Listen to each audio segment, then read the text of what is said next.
نبی صلی اللہ علیہ وسلم کی شخصیت کی سب سے بڑے نمائندہ ہم خود ہیں. ہمارا اخلاق، ہمارا کردار، یہ ہم اپنے اخلاق و کردار کے ذریعے سے اپنے مذہب کو، اپنے دین کو، اپنے نبی کو ریپرزینٹ کرتے ہیں.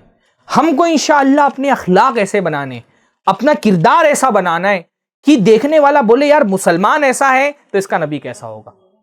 ہاں، اپنے کردار کو سنواریے. سب سے مؤثر دعوت ہوتی ہے کردار کی دعوت، اخلاق کی دعوت. مسلمانوں کے ساتھ بھی، غیر مسلموں کے ساتھ بھی اپنے اخلاق اتنے اچھے کر لیجئے کہ لوگ آپ کے اخلاق کو دیکھ کر کے آپ کے نبی سے محبت کرنے لگیں. کریں گے انشاءاللہ تعالی، ہے نا؟ اپنا اخلاق، اپنا کردار، اپنا علاقہ، اپنا محلہ ایسا ہونا چاہیے کہ لوگ دیکھ کر کے ہمارے نبی سے محبت کرنے لگیں، کیونکہ ہم جو ہے نا اپنے اخلاق و کردار سے اپنے نبی کو ریپرزینٹ کر رہے ہوتے ہیں. اس وقت تو صورتحال الٹی ہے نا. اس وقت ہمارے اخلاق و کردار ہمارے دین کو بدنام کرنے والے ہیں، ہمارے نبی کو بدنام کرنے والے ہیں. ہمارے کردار غیروں سے بھی زیادہ برے، غیر مسلمین سے بھی زیادہ برے ہیں ہمارے کردار، ہمارے اخلاق، ہمارا ماحول، ہمارا محلہ. ہمارے محلے میں گندگی دیکھ کر کے کوئی یہ بول سکتا ہے کہ یہی وہ دین کے ماننے والے ہیں جس دین کے اندر کہا گیا ہے طہارت آدھا ایمان ہے؟ کوئی بولے گا؟ ہاں، جہاں سے گندگی شروع ہو سمجھ لو کہ یہاں سے مسلم علاقہ شروع ہو گیا ہے. ہم بچنے کے لیے بول دیتے ہیں ارے اسلام کو سمجھنا ہے تو مسلمانوں کو مت دیکھو، قرآن و سنت کو دیکھو. بس سامنے والا ہی نہیں سنے گا. سامنے والا تو لازماً آپ کو دیکھ کر کے اسلام کو سمجھے گا. وہ نہیں جائے گا قرآن پڑھنے کے لیے. آپ نہیں جاتے قرآن پڑھنے، وہ کیوں پڑھنے جائے گا؟ وہ حدیثیں پڑھنے نہیں جائے گا، وہ آپ کو سدھرنا پڑے گا.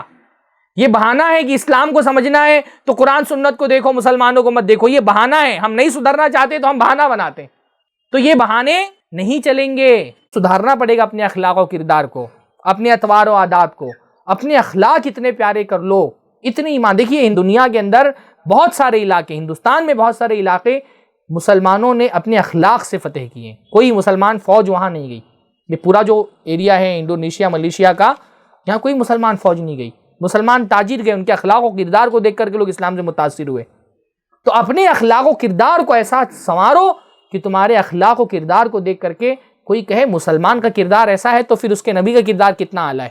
پھر کوئی یقین نہیں کرے گا گستاخی کرنے والے پر، پھر کوئی اعتراض کرنے والے کی باتوں پر یقین نہیں کرے گا. پر یہ تو بڑے مشکل کام بتا دیے میں نے. ہاں، اب تک تو آسان کام تھا. ریلی میں جانا ہے، 2 گھنٹہ جانا ہے، جھنڈے جلانا ہے، ہاں، گالیاں دینا ہے، پتلا پھونک دینا ہے، چپل کے ہار پہنا دینا، یہ آسان کام تھا.